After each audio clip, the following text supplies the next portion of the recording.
Hit me, William. So, best run, 190. 190? 190. Well, this is a...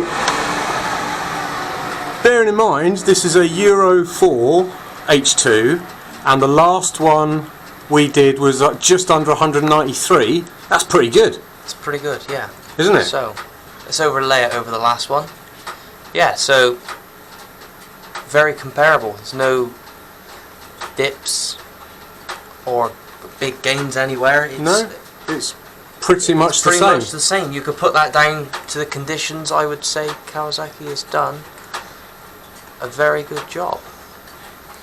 Yeah, so a little bit cooler in here today, but a little bit more humidity, so results aren't completely comparable, but enough, and that the curves are exactly the same shape. What's the air fuel on this thing? I didn't measure the air fuel on this one today. Oh no, we just watched the quick dyno one, yeah. We've previously measured the air fuel on one, and that was on the Euro 3 bike, but they were showing very rich. Right. So these bikes do respond well to mapping and exhaust pipe changes. They do. You said you had one in the other day, didn't you? Yeah, we did one a couple of months back now.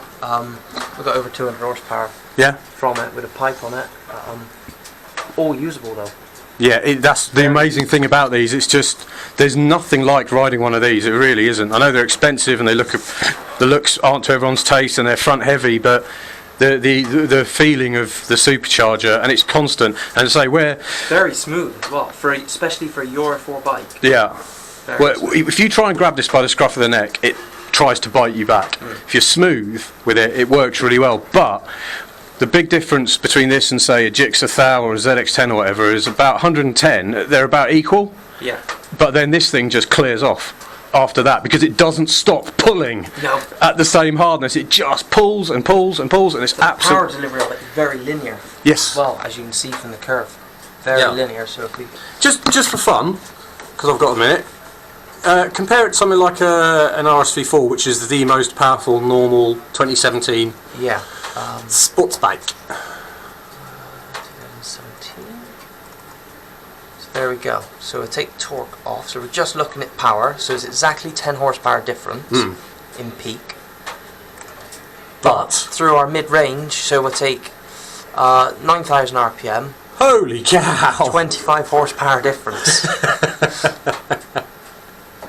Wow, that is awesome, and that's a supercharger basically. Yeah, that's what a supercharger does. And torque was the same, wasn't it? Torque was the same. So 20 newton meters. 20 newton meters difference at $9,000 again. Wow. So, I mean, it's just. I tell you what, the most amazing thing about this is just when you're riding it and you get the brrr, brrr when you let off the throttle. From the trucks. And even people who aren't into bikes look at this. All right, it's 24 grand or whatever it is, but it's an event when you ride one. It dribbles along nice and slowly in the rain and all that kind of stuff. It's just easy to use, but when you want it. When you want it, it's there. And in 2015, when this first came out, Fagan was around Portimao only 1.5 seconds slower than the ZX10, with him pushing as hard as he could, which is pretty impressive for a really heavy, front-end heavy thing that isn't really a track bike. Not really. No. It's not really designed for. No, it's just designed, and we've got to give Kawasaki their kudos on this, because for something like this to come from a Japanese manufacturer in the modern age is really it's admirable, because they just said, I know, let's do something stupid. Just do it. Let's just do it, and this is the result. They've achieved something that's great. Yeah, and hopefully this is the technology that will come down to some of their smaller bikes eventually, supercharged. But just doing this all by itself, never mind the absolutely insane R version, it is admirable, isn't it? So big well done to Kawasaki for that, and well done on only losing a couple of horsepower in Euro 4. So yeah, good on ya.